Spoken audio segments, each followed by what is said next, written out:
Primero que nada, gracias por la invitación. El trabajo que vamos a presentar, en el cual participaron Priscila Ramos, que se encuentra acá, y Carlos Romero, se llama Evaluación de medidas de eficiencia energética en Argentina, un enfoque de insumo-producto. Bueno, a modo de introducción, sabemos que según la segunda contribución determinada nacional de Argentina, la meta de emisiones para el año 2030 es de 349 millones de toneladas equivalentes de dióxido de carbono. Esto, si lo comparamos con las emisiones de gases de efecto invernadero del año 2017, implicaría una reducción absoluta de aproximadamente 19 millones de toneladas. A su vez, también sabemos que en la sociedad existe una demanda para que la transición energética y ambiental sea justa, ¿no? Teniendo en cuenta a los sectores más perjudicados por las reformas y las medidas implementadas. En este contexto, en este trabajo nos preguntamos cuáles son las medidas que se podrían aplicar en Argentina para reducir la presión sobre el ambiente y así las emisiones, pero sin descuidar el impacto social y económico. En particular, lo que hacemos en el trabajo es medir el impacto directo e indirecto de políticas dirigidas a incentivar la eficiencia energética y el desarrollo de energías limpias sobre tres outcomes: producto, empleo y emisiones. Y partimos de la hipótesis de que deberían existir ciertas medidas o un paquete de medidas que logren otorgar un triple dividendo, es decir, que reduzcan las emisiones a la par de que puedan aumentar el empleo y la producción.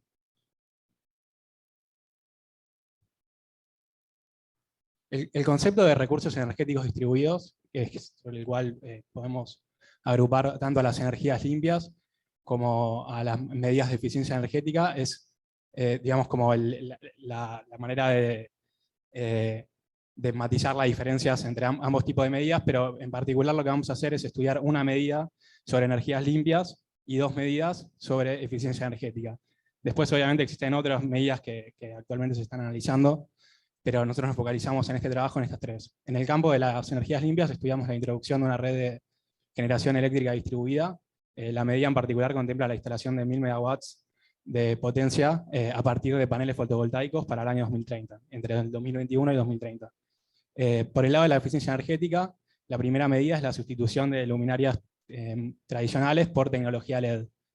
La idea sería alcanzar el 100% de composición LED para el año 2025 y el 74% de composición LED en el parque de alumbrado público para el año 2029. Y la segunda medida en el campo de la eficiencia energética es el recambio de electrodomésticos. En particular, la medida contempla recambiar 3 millones de heladeras y 1,5 millones de lavarropas ineficientes entre el 2022 y el 2026. En el trabajo medimos principalmente los costos y los impactos asociados a las medidas, pero no nos focalizamos en discutir las distintas herramientas de implementación que serían necesarias. Eso queda un poco por fuera del trabajo. En los próximos minutos voy a discutir un poco el contexto de estas tres áreas en Argentina actualmente. Por un lado, la generación distribuida, para quienes no conocen de qué se trata de pequeñas instalaciones de generación eléctrica cercanas al punto de consumo, en este caso generación fotovoltaica, y generalmente sobre la red de distribución. Bueno, en el esquema que está ahí no está muy claro qué es lo que dice, pero básicamente la idea es que hay usuarios generadores que pueden consumir la energía que generan, pero también pueden inyectar el excedente generado a la red de distribución para que sea consumido por otros usuarios generadores o por otros usuarios que no están en la red, que no son usuarios generadores, perdón.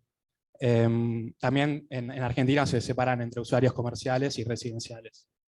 En la actualidad existe un régimen de fomento en Argentina, contemplado por la ley 27.424, creado en 2017, y según el último informe de distribución de generación distribuida de la Secretaría de Energía, para finales de 2021 ya habían 714 usuarios generadores, con una potencia instalada en 9,1 megawatts. Y esto en términos per cápita es muy chico, comparándolo con otros países de la región, por ejemplo Brasil o México, que tienen una penetración mucho más alta de la generación distribuida. Y algo interesante que se desprende del informe es que el 57% de la potencia instalada se encuentra en la provincia de Córdoba, y prácticamente toda la potencia está en las provincias con tarifas más altas.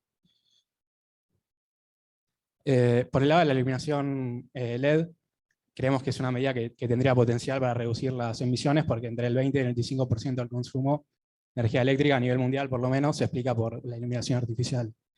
En realidad, en términos de emisiones es un poco más bajo, es el 5%, pero bueno, después, la tecnología LED tiene dos grandes ventajas en el campo de la eficiencia energética. Por un lado, su alta eficacia luminosa, y por el otro lado su extensa vida útil, que es de 15.000 horas para las luminarias residenciales. Por ejemplo, las lámparas de bajo consumo tienen 9.000 horas aproximadamente. Y en el gráfico se ve cómo la barra celeste, la de más abajo, aumentó la participación LED en el mercado global fuertemente durante la última década. En 2010 prácticamente la participación era nula, del 1%, en 2020 alcanzó el 50%. Y en Argentina la participación, según las estimaciones disponibles, sería el 32% en los hogares y el 25% en el alumbrado público. Hasta el momento los principales avances en Argentina son la prohibición de importación y comercialización de lámparas ineficientes, un régimen de etiquetado, y en el campo del alumbrado público un plan de alumbrado eficiente que destina fondos no reembolsables a municipios y para las rutas. Por último, el recambio de electrodomésticos. En Argentina tenemos esta etiqueta que todos conocerán, que muestra las 7 categorías de eficiencia energética. Todos los electrodomésticos tienen que tenerla, y van desde el color rojo para los electrodomésticos más ineficientes hasta el color verde y con la letra A para los electrodomésticos más eficientes. Y a su vez la categoría A, con las sucesivas mejoras tecnológicas, se fueron agregando nuevas categorías como A+, A+, A+, triple más, etc. No hay muy buenos datos sobre etiquetado, o sea, sobre la composición del parque de electrodomésticos en Argentina, pero una estimación propia que hicimos en base a los datos de la ENGO arroja que aproximadamente el 44% del parque de heladeras sería de clase A o más. Y bueno, obviamente con la pandemia del COVID se acentuó la importancia del recambio de electrodomésticos porque las personas pasaron más tiempo en sus hogares, tuvieron que afrontar tarifas más altas y se acortó la vida útil de los electrodomésticos por su mayor uso. Pasando rápidamente por la parte metodológica, acá lo que hacemos es utilizar modelos de insumo producto ambientales para analizar shock de demanda y cambios en precios de estas medidas. Y este modelo es calibrado a partir de una matriz de contabilidad social y también requiere de las cuentas satélites de emisiones de gases de efecto invernadero y empleo a nivel sectorial. En este caso utilizamos una matriz de contabilidad social calibrada para el año 2017 en Argentina, y que fue publicado en un trabajo del Instituto Interdisciplinario de Economía Política, cual participó Priscila, que ya cuenta con las cuentas satélites de emisiones y de empleo, pero que se extendió a 38 sectores para agregar a los sectores que participan en las medidas implementadas. Por un lado los sectores energéticos como distribución y transporte de energía, generación solar, y por otro lado los sectores impulsores de las inversiones en eficiencia energética, como por ejemplo el sector de heladeras y lavarropas. Y bueno, también esto lo vamos a discutir un poco más ahora, información sobre las medidas a simular. En el diagrama se ven los 3 eslabones de impactos directos de una política ambiental, que serían como los shocks de demanda que vamos a introducir al modelo. Por un lado tenemos el primer eslabón o etapa, que es el de las inversiones o actividades ahorradoras de energía. Esto implica la compra de bienes de capital o equipamiento para el hogar, o sea, serían las inversiones que permiten reducir el consumo de energía, ¿no? O lograr la sustitución energética para el caso de generación distribuida. Y producto de estas inversiones, el impacto esperado es un aumento de la producción, del empleo y de las emisiones.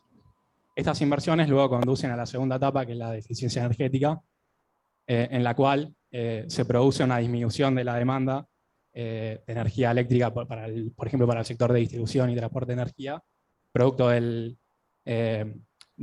la mayor eficiencia energética y de las mejoras de productividad, y en esta etapa esperamos una reducción de la producción, el empleo y particularmente de las emisiones en los sectores asociados a la generación y distribución de transporte de energía fósil.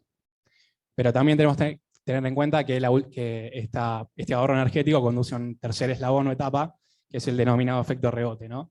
Por un lado tenemos que el ahorro energético en el sector comercial implica una disminución de los costos, y esto podría reducir los precios y aumentar la demanda, dada una elasticidad de sustitución. Y por el otro lado, o por el lado de los hogares, el ahorro energético podría aumentar el ingreso disponible de los hogares para destinar al consumo de otros bienes y servicios. Entonces, la idea de este último eslabón o etapa del efecto rebote es ver cuál sería el impacto de este ahorro energético sobre el rebote de la economía, ¿no? Obviamente no tenemos tiempo para mostrar cómo hicimos todos los ejercicios, porque son muchos, pero quería comentarle un poco como, vamos de ejemplo, el de generación distribuida para tener una idea de cómo funciona la cosa. En primer lugar tenemos la etapa de inversiones, recuerden el primer eslabón de la cadena, y en este caso tenemos los 1000 megawatts de potencia a instalar para el año 2030. Partiendo del nivel base que para finales de 2020, que era de 3 megawatts aproximadamente, distribuimos la potencia a instalar en cuotas iguales entre los distintos años, y después lo distribuimos entre la capacidad para usuarios residenciales y los usuarios comerciales. El 75% correspondiente a los usuarios comerciales, luego lo distribuimos entre los distintos sectores de la economía, siguiendo los distintos sectores de la matriz, siguiendo su valor bruto de producción, y luego estas unidades físicas las monetizamos utilizando un costo de instalación, que asumimos que es constante a 2030, que es, por ejemplo, para usuarios generadores residenciales de $1.400 por kilowatt. Esto da una inversión acumulada a 2030 de $1.096 millones, y luego lo que hacemos es distribuirla para tener el shock de demanda a los distintos sectores, siguiendo la estructura de costos de los paneles solares, ¿no? En este caso tenemos que el 78% son insumos, donde la integración nacional es de aproximadamente el 20%, y eso es como un shock de demanda que entra al sector de maquinaria y equipo, y el 22% restante son los servicios de instalación de los paneles, y eso entra como un shock de demanda positivo para el sector de reparación, mantenimiento e instalación de maquinaria. Una vez que contamos con la inversión, pasamos a los impactos directos de la etapa de eficiencia energética. Acá lo que hacemos es utilizar un factor de utilización de planta para la generación fotovoltaica, que es aproximadamente el 20%, que es un promedio regional, y suponemos que el 100% de la energía generada se utiliza para autoconsumo y que no hay inyección a la red. Es un supuesto que hacemos en este caso. Y eso nos da para el año 2030, cuando ya estén instalados los 1000 megawatts de generación distribuida, una generación de 1732 gigawatts hora. Y eso después lo monetizamos utilizando una proyección del precio estacional, es el precio que pagan las distribuidoras de energía por la energía que reciben, que es entre 27 y $32 por megawatt hora. Y esto nos da un ahorro energético monetizado de $294 millones en distribución y transporte de energía, de nuevo para el año 2030, cuando ya estén los 1000 megawatts instalados. También tenemos en cuenta un costo operativo de los paneles, que va al sector de reparación y mantenimiento de maquinaria, y el cambio en la estructura de consumo intermedio de energía de los usuarios generadores comerciales, que están ahorrando costos punta a punta. Y también algo importante es que asumimos una elasticidad de empleo producto de cero para los sectores de distribución y transporte de energía, generación nuclear y hidroeléctrica, porque en estos sectores, por ejemplo, en distribución y transporte de energía, el driver del empleo es la cantidad de usuarios y no el valor bruto de producción, entonces no esperamos que por la reducción del valor bruto de producción caiga la cantidad de usuarios, porque los usuarios generadores siguen en la red de distribución, entonces asumimos una elasticidad de empleo producto de cero. Por último está el efecto rebote, en base a este ahorro energético monetizado, y lo que hacemos es calcular la racionalidad de la adopción, o sea, la instalación de paneles para generación distribuida en los hogares y en los comercios. O sea, calculamos el valor presente de instalar 1 megawatt de potencia, asumiendo 25 años de vida útil de un panel, y lo que encontramos es que, teniendo en cuenta las tarifas para la mayoría de las provincias, el valor presente de instalar 1 megawatt sería negativo, entonces no habría incentivos, por lo menos, de racionalidad económica para la adopción. Pero cuando utilizamos la tarifa de la provincia de Córdoba, que es la más alta, $131 por megawatt hora de EPEC, nos da un valor presente positivo. Entonces asumimos para esta etapa, para el efecto rebote, que toda la potencia, los 1000 megawatts, se van a instalar en las provincias con tarifas más altas como Córdoba, o que las tarifas del resto de las provincias van a converger a esos niveles en los próximos años. Y esto nos da un efecto rebote para el año 2030, $18 millones para el sector residencial y de $27 millones para el sector comercial. También lo que hacemos es suponer que los hogares ahorran un 30% del ahorro energético, del aumento del ingreso disponible en 2030, y consumen el 70% restante. Y para los usuarios comerciales, como yo había mencionado, la reducción de costos, se reduce los precios, se aumenta la demanda final, asumiendo una elasticidad de sustitución unitaria, en este caso. Bueno, terminé con la parte de los supuestos. La tabla resume las etapas. En la primera fila, la de generación distribuida, como les dije, tenemos la inversión, luego la etapa de eficiencia energética, que reduce la demanda, distribución y transporte de energía, y luego el efecto rebote residencial y comercial. Para las luminarias no tenemos inversión, porque simplemente sustitución de luminarias tradicionales por nuevas luminarias, por luminarias LED, por luminarias de tecnología LED, pero sí tenemos un shock negativo de eficiencia energética por el menor consumo de energía y también un efecto rebote. Y para el caso de los electrodomésticos, lo que tenemos en realidad es un aumento del gasto por la compra de los electrodomésticos nuevos, que es una inversión de 1.816 millones de dólares, que es casi el doble de la inversión en generación distribuida. Y también tenemos el efecto de eficiencia energética y el efecto rebote. Cabe aclarar que el impacto de la inversión es en realidad un sendero de inversiones a 2030, y en cambio el efecto en eficiencia y el efecto rebote son efectos que se van a dar en 2030 cuando ya esté toda la potencia instalada, ¿no? Cuando estén todas las inversiones realizadas. Y algo más es que no tuvimos en cuenta en realidad la capacidad de producción, o los posibles cuellos de botella, la capacidad de producción de luminarias y electrodomésticos. Pasando a los resultados, este es el impacto en valor bruto de producción. En el eje X tenemos las 5 medidas, o sea, generación distribuida, alumbrado público, iluminación residencial, recambio de lavarropas y recambio de heladeras. En el eje Y están los montos en millones de dólares, y los rombos sería el total para cada medida, neteando las distintas etapas, ¿no? En las barras tenemos el monto de inversión en azul, el efecto rebote en rojo, y el efecto de la eficiencia energética o la sustitución de energías limpias en verde. Vemos que el mayor impacto en producción se encuentra en las medidas de recambio de electrodomésticos, y principalmente porque tienen un gasto en compra de equipamiento mucho mayor a las otras medidas. Y bueno, después tenemos medidas con impacto negativo, como es el caso de luminarias, porque el aumento de la vida útil de las lámparas LED lleva a que, digamos, haya menos demanda en el sector, porque no es compensado por el aumento de precio de este tipo de tecnología. En cuanto al empleo, encontramos un efecto agregado de 34.800 puestos aproximadamente, de nuevo por el sendero de inversiones más el efecto en 2030. Y esto, bueno, nos da la pauta de que son medidas de trabajo intensivas. Se generan puestos de trabajo, sobre todo en el recambio de electrodomésticos, pero también en generación distribuida, que tiene un multiplicador de empleo más alto. Y a su vez porque tenemos el supuesto de que la elasticidad de empleo-producto de los sectores perdedores de estas medidas, distribución y transporte de energía principalmente, tienen una elasticidad empleo-producto de 0. Entonces, la caída del empleo por estas medidas sería de tan solo 11.000 puestos. Ahora vamos a ver en qué sectores. Y por último, el impacto en emisiones, principalmente explicado por la etapa de eficiencia energética. Y acá vemos que las medidas, por ejemplo, de iluminación residencial tienen un impacto mucho más fuerte. Se reducirían aproximadamente 5,27 millones de toneladas de dióxido de carbono. Y esto, si tomamos un escenario de crecimiento económico del 10% del 2017 al 2030, significa, y tenemos en cuenta la reducción de emisiones necesaria, de la cual partimos, que eran, si recuerdan, 19 millones de toneladas respecto al 2017, sería aproximadamente un 11, o sea, el paquete de medidas en conjunto explicaría el 11,5% de las reducciones necesarias que debería hacer Argentina para alcanzar la meta 2030.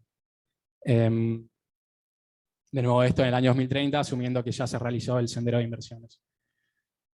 Para terminar, quería mostrar un poco los impactos sectoriales. El impacto directo más grande en empleo y producto está en los sectores de maquinaria y equipo, y heladeras y lavarropas, que es donde se producen las inversiones, pero también hay impactos indirectos en construcción asociado a la generación distribuida, y en comercio principalmente por las heladeras y lavarropas. Pasando a los impactos negativos, tenemos una caída fuerte de la producción de 620 millones de dólares en el sector de distribución y transporte de energía. Acá bueno, también está agregado con gas y agua. Pero tenemos principalmente una caída muy fuerte en las emisiones en el sector de generación de energía eléctrica, de 5,46 millones de toneladas equivalentes. Para cerrar, y retomando un poco la hipótesis inicial, vemos que en el agregado hay un triple dividendo, o sea, no hay tensión entre la reducción de emisiones y el aumento del nivel de actividad, y que también en realidad estamos considerando un paquete de medidas cuando los impactos entre las distintas medidas son diferenciales. En el gráfico tenemos los distintos cuadrantes, en el eje X el aumento del empleo generado por la medida y en el eje Y la reducción de las emisiones. Y vemos que hay medidas que en realidad tienen un fuerte impacto en empleo, pero quizás no tan fuerte en reducción de emisiones, como es el caso de recambio de heladeras, y viceversa, medidas con un fuerte impacto en la reducción de emisiones, como iluminación residencial, pero un impacto, en este caso, negativo en el empleo.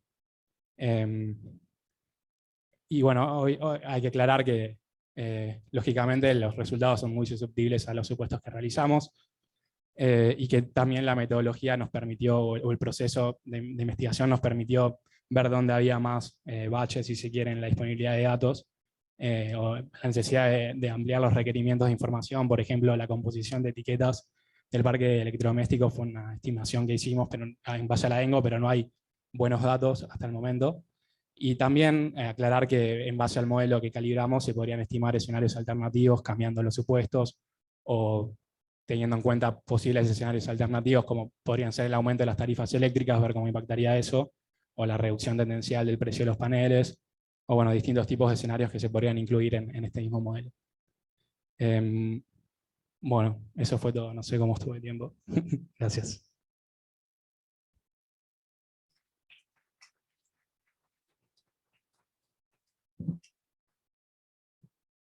Bueno, ¿alguien tiene alguna pregunta?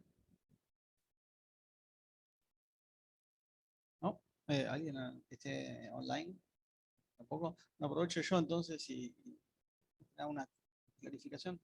Me llama la atención un poco los efectos rebotes que sean tan bajos, ¿no? Cuando está acostumbrado a leer esta literatura parecería que, bueno, todo el tiempo están advirtiendo, ojo con el efecto rebote, ¿no? Que puede ser muy alto. Parecería que en algunos casos, por ejemplo, el de las heladeras, no debería haber un efecto rebote, no puedo tener la heladera prendida más tiempo de la que la tengo, ¿no? Pero en otros, quizás sí, ¿no? No sé si en lavarropas, pero si lo compararon eso con resultados en otros lugares, si es posible, hemos dado la metodología que están usando y el approach comparar con estimaciones en otros lugares, y por qué no están incluidos, por ejemplo, los aire acondicionados dentro de esto, si es porque, bueno, no sé, será mi consulta, porque eso generalmente sí tiene un efecto rebote muy grande. ¿Preferís que responda yo? Sí, el efecto rebote vimos que en algunas, efectivamente en la revisión de la literatura, que en algunos impactos en medidas de eficiencia energética es más alto. Yo creo que acá tiene que ver por ahí los supuestos que hicimos respecto al ahorro, o, por ejemplo, para el caso de la iluminación, el alumbrado público, asumimos que no hay efecto rebote porque se destina a reducir, por ejemplo, el déficit fiscal o algún supuesto así, como que creo que el efecto rebote sí es susceptible a esos supuestos. Y después, las medidas que elegimos, o sea, vos preguntás los aire acondicionados, esto surgió de una consultoría con el Banco Mundial y se evaluó en distintas medidas que se tienen en cuenta en la Secretaría de Energía, por ejemplo, y estas fueron como las primeras que hicimos en realidad. Pero efectivamente, cuando vos lees los distintos informes, hay más medidas que se tienen en cuenta y no evaluamos y que claramente deberían agregarse para tener en cuenta el paquete de medidas que las contemple.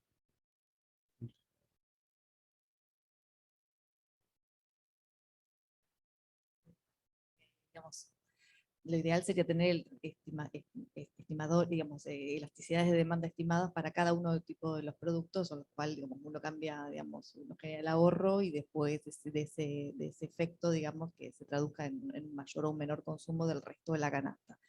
En ese caso tenemos elasticidades uno para todos, si mal no recuerdo, porque la literatura, digamos, y las estimaciones no nos dan para tener todos por igual, pero comparado con lo que hace la literatura, generalmente usan eso, digamos, suponen elasticidades uno para todo, pero la realidad es que seguramente el efecto no sea ese, ¿no? Digamos que tenemos elasticidades de demanda mucho más altas para otros bienes básicos y los otros que no. Y nada, respecto de lo que son las políticas, sí, como dijo Matías, estaba enmarcado dentro de lo que quería en ese caso buscar como política que era factible para la Secretaría de Energía llevar adelante, que era justamente el reemplazo de heladeras y lavarropas en lo que son electrodomésticos que hoy son ineficientes en el consumo energético. Pero está muy bueno el hecho de poder sumar otros electrodomésticos. El tema es el tema de del etiquetado y de la información disponible para saber cuál es el estado del parque, digamos, respecto de estos y de otros electrodomésticos en términos de etiqueta de eficiencia energética, como para pensar un recambio y ver cuál sería el ahorro particular de energía. Que eso es un trabajo que hicimos, pero que es perfectible, ¿no? Que digamos que la idea sería tener mayor información de eso. Comentar brevemente de lo que hicieron con la ENGO, qué tipo de estimación hicieron para llegar a ese, creo era 44%. Sí. Eh, En la ENGO solamente hay datos para las heladeras, no así para las lavarropas, así que desde ya asumimos el mismo porcentaje. Pero el problema de la ENGO es que preguntan por las etiquetas, pero la tasa de respuesta es muy baja. Ahora no recuerdo el número exacto, pero algo así como 15%. Pero había otra pregunta sobre la antigüedad de los equipos. Entonces, por ejemplo, creo que asumimos que los equipos de más de 15 años de antigüedad, donde la tasa de respuesta era mucho más alta, eran de clase B o menos, porque no podrían haber sido clase A. Y luego usamos sí, las respuestas positivas, afirmativas, para distribuir al interior de cada categoría entre las que tenían más de 15 años y las que tenían menos. No sé si se entiende. ¿Alguna otra pregunta? ¿No? Bueno, muchas gracias de nuevo. Bueno, gracias a ustedes.